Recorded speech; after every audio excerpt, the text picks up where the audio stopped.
Hello. Thank you so much for hosting us here. No, absolutely my pleasure. Do you want to tell us about where we are? Yes, we are at the Roof Gardens in Kensington. It is a historic building with a historic gardens, and it's recently been refurbished to this beautifully magnificent, luxurious space that we're in.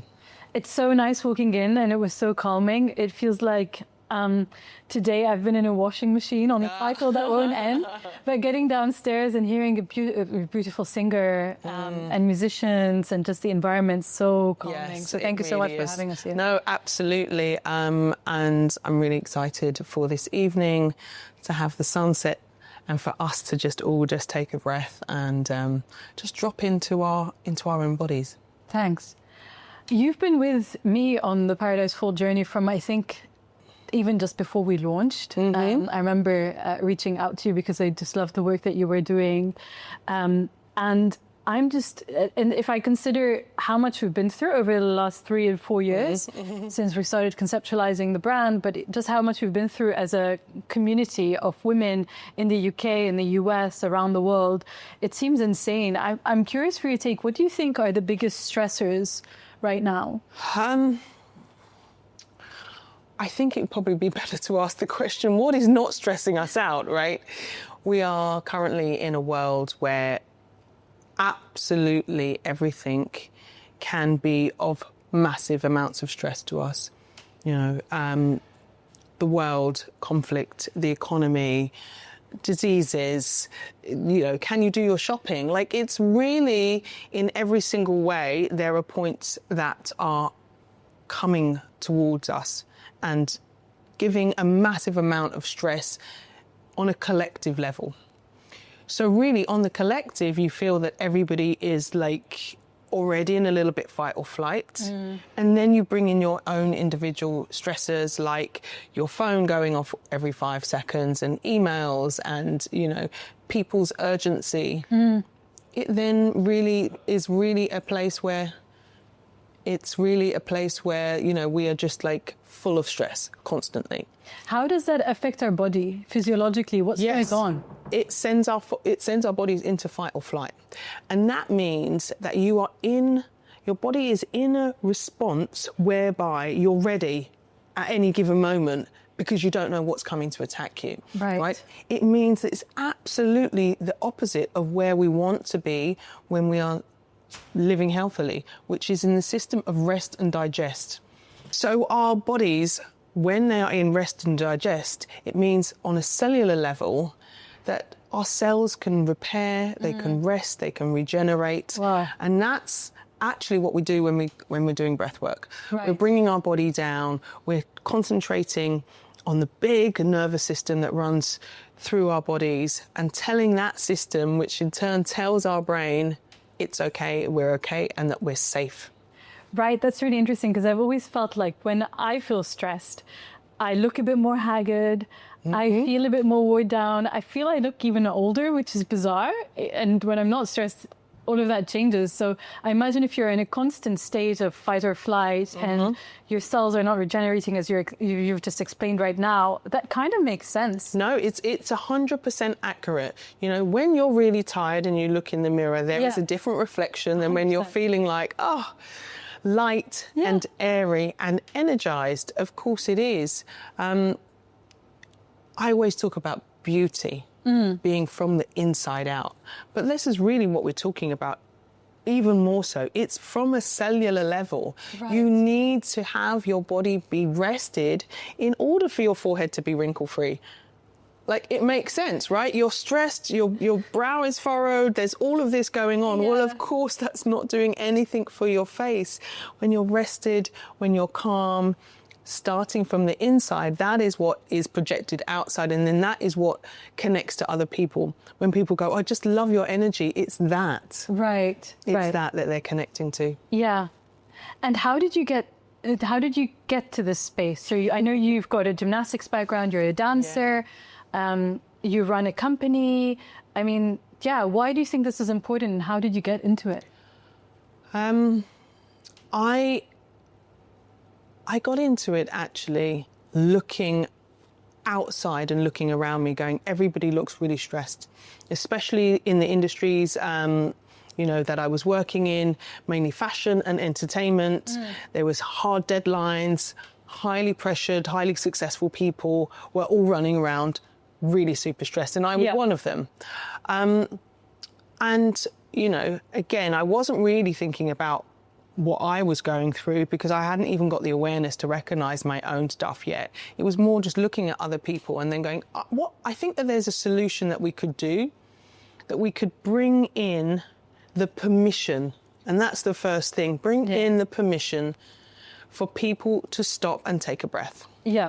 So I started looking at this. Then I went through my own entire journey. And your journeys oftentimes start when things are really bad and you're in a place where you're low, you're anxious. I was having panic attacks, all sorts of stuff was going on with me. I took myself through that journey. Wow. I then qualified as a breath coach, and I had done, yoga teacher training before. I'd studied a lot of different things.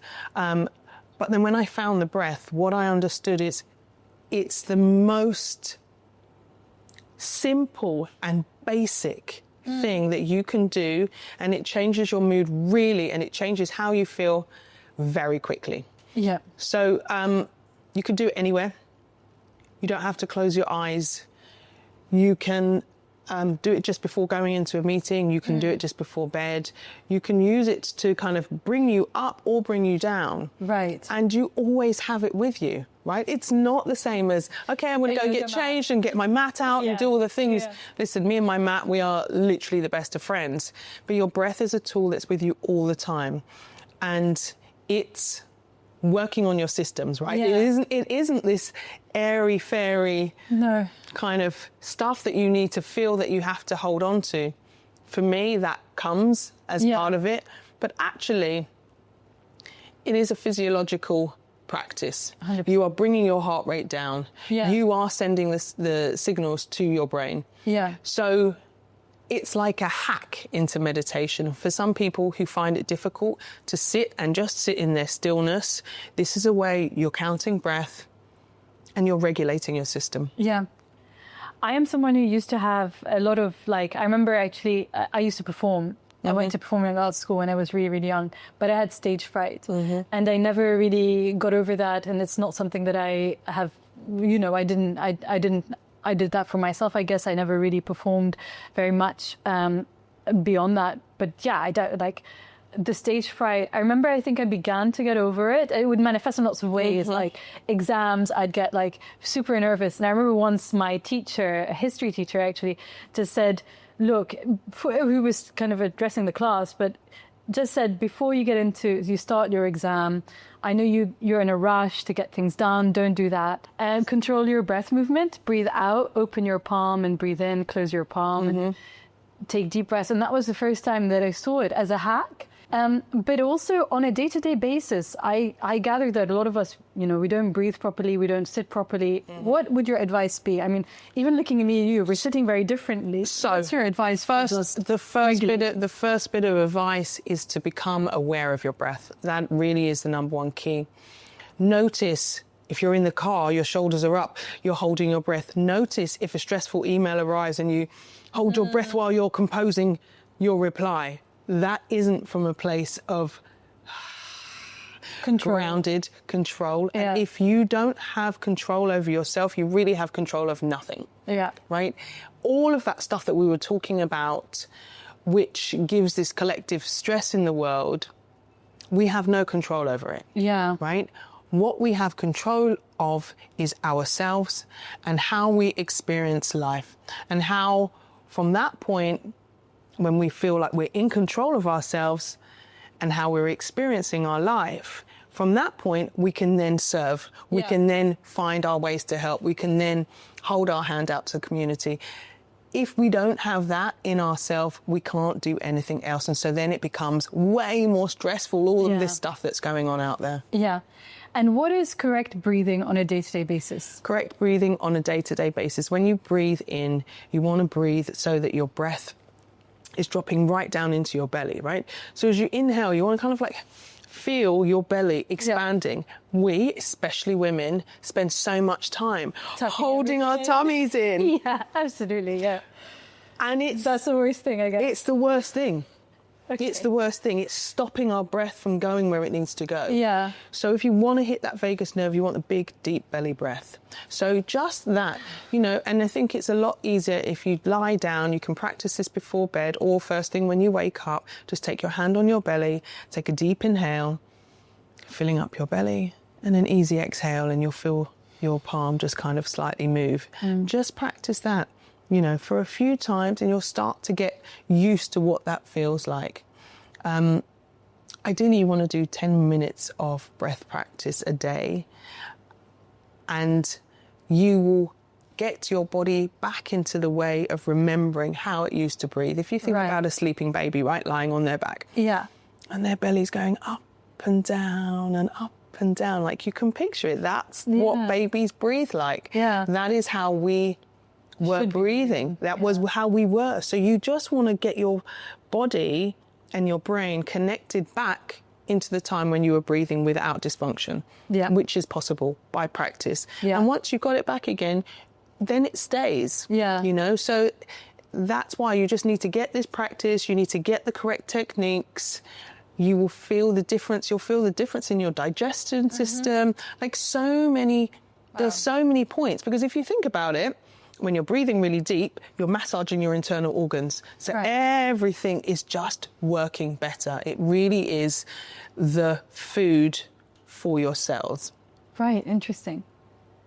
I always feel that when I'm breathing deeply, it relaxes my shoulders. Yes, because your shoulders, you want to drop them away from your ears. They just... That softness across your forehead, so you're not frowning. You know, that's really cool. It's great. Honestly, I'm like, I don't know why it's taken us so long to know about the breath and the benefits that it has for us. And it really, we haven't been able to have this knowledge for some reason. But if you think about it, your breath is the one thing that you can't live without. You know, you can be thirsty and not have a drink. You cannot eat. Yeah. You cannot not breathe. You fast, You cannot not breathe for seconds, minutes, and then it's done. Yeah. You know, it really is your life source. So it's that important. So we need to have some importance around it. Yeah, 100%.